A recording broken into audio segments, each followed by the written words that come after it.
British শাসন তাড়াতে 1885 সালের 28 ডিসেম্বর গঠিত হয় ভারতীয় কংগ্রেস। কংগ্রেস গঠনের 20 বছর পর মুসলিম লীগ গঠিত হয়। এই দুই দল মিলে ব্রিটিশ তাড়ায় 1947 সালে। তবে মুসলিম লীগের আন্দোলনের ফলেই সেই বছরই ভারত ভাগ হয়ে ধর্মের ভিত্তিতে পাকিস্তান রাষ্ট্র গঠিত হয়। পূর্ব পাকিস্তানের মানুষ বুঝতে পারে পাকিস্তানের শোষণের কুফল। মুসলিম লীগের বিপরীতে পূর্ববঙ্গে আওয়ামী মুসলিম লীগ গঠিত হয় 23 জুন 1949 সালে। এটি মূলত পূর্ব পাকিস্তান মুসলিম লীগের বিরোধী একটি দল হিসেবে গঠিত হয়। সকল ধর্মের মানুষের জন্য দল হিসেবে গড়ে তুলতে মুসলিম লীগ শব্দটি বাদ দিয়ে আওয়ামী লীগ নামকরণ হয়। দলটির আদর্শ ছিল জাতীয়তাবাদ। দেশ বিভাগের 24 বছরের মাথায় মুক্তিযুদ্ধের মাধ্যমে বাংলাদেশ স্বাধীন রাষ্ট্ররূপে যাত্রা শুরু করে। তখন আওয়ামী লীগ এক অদ্বিতীয়। মুক্তিযুদ্ধের বিরোধিতায় ভূমিকা রাখায় মুসলিম লীগ বিলুপ্ত হয়ে যায় কার্যত। মুক্তিযুদ্ধের বাংলাদেশে পাকদোসর হিসাবে জামাতে ইসলামও বিলুপ্ত হয়ে যায়। 1941 সালে ব্রিটিশ ভারতে প্রতিষ্ঠিত দলটির পূর্ব পাকিস্তানি শাখা ছিল জামাত ইসলামী। স্বাধীন বাংলাদেশে শেখ মুজিব ও আওয়ামী লীগের বিরোধিতা করে বৈজ্ঞানিক সমাজতন্ত্রের কথা বলে 1972 সালের 31 অক্টোবর প্রতিষ্ঠাতা পায় জাসদ। দলটি এখন টুকরো টুকরো হয়ে আওয়ামী লীগের দোসর। 1975 সালে 25 জানুয়ারি সকল দল বিলুপ্ত করে বাকশাল প্রতিষ্ঠা করেন শেখ মুজিব। তখন অনেক দলের মতো 1947 সালে প্রতিষ্ঠিত পাকিস্তান কমিউনিস্ট পার্টির পরে বাংলাদেশ কমিউনিস্ট পার্টি সিপিবি ও এর বিরোধিতা করে প্রত্যাখ্যান করেছিল। 1975-এর 15 আগস্ট শেখ মুজিবুর রহমানকে সপরিবারে হত্যার পর সামরিক শাসনের অধীনে বাকশাল বিলুপ্ত করা হয়।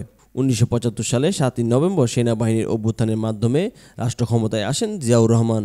28 এপ্রিল 1976 সালে জিয়াউর রহমান বহুদলীয় গণতন্ত্র পুনঃপ্রতিষ্ঠার ঘোষণা দেন। এরপর সকল দল আওয়ামী লীগ, জাসদ, সিপিবি, জামাত দলীয় রাজনীতি শুরু করে। জিয়াউর রহমান শেখ হাসিনাকে 1981 সালে 17 মে ভারত থেকে দেশে ফিরিয়ে এনে রাজনীতি করার সুযোগ দেন। এই ধারাবাহিকতায় 1978 সালে 1 সেপ্টেম্বর জিয়াউর রহমান বিএনপি প্রতিষ্ঠা করেন। 1981 সালে রাষ্ট্রপতি জিয়াউর রহমান সামরিক কুতে শহীদ হন। এরপর সামরিক ঘটনার প্রবাহে 24 মার্চ 1982 সালে ক্ষমতায় আসেন এইচ.এম. এরশাদ। 1983 সালে জাতীয় পার্টি প্রতিষ্ঠা করেন এরশাদ। দলটির আদর্শ জাতীয়তাবাদ। জাতীয় পার্টি অনেকগুলো দলে বিভক্ত হয়ে টিকে আছে। এরশাদের অংশটি তার ভাই জি.এম. কাদের নেতৃত্ব দিচ্ছেন। ফ্যাসিস্ট আওয়ামী দোসর হিসেবে চিহ্নিত হয়েছে 24-এর অভ্যুত্থানের পর। 1990 সালে সামরিক শাসক এরশাদের পতনে ছাত্র জনতার আন্দোলনে বিএনপি ও আওয়ামী লীগ, সিপিবি, জামাত সহ অন্যান্য দলগুলো ভূমিকা রাখে। শুরু হয় নতুন রাজনীতি। এ সময় আরও অনেক নতুন রাজনৈতিক দল গঠন হয়। সর্বশেষ তথ্য অনুযায়ী নির্বাচন কমিশন নিবন্ধিত রাজনৈতিক দলের সংখ্যা 55টি। বিএনপি ও আওয়ামী লীগের সাথে জোট বেঁধে অনেকে ক্ষমতায় স্বাদ নিয়েছে। আবার ক্ষমতাসীনদের বিরুদ্ধেও ছোট ছোট দলগুলো আন্দোলন করেছে আওয়ামী লীগ ও বিএনপির সাথে জোট বেঁধেই। 24-এর ঘটনা দেশের শাসন কাঠামোর ইতিহাসে বড় ঘটনাই। কারণ 17 বছর কর্তৃত্ববাদী শাসক শেখ হাসিনার পতন ঘটিয়েছে।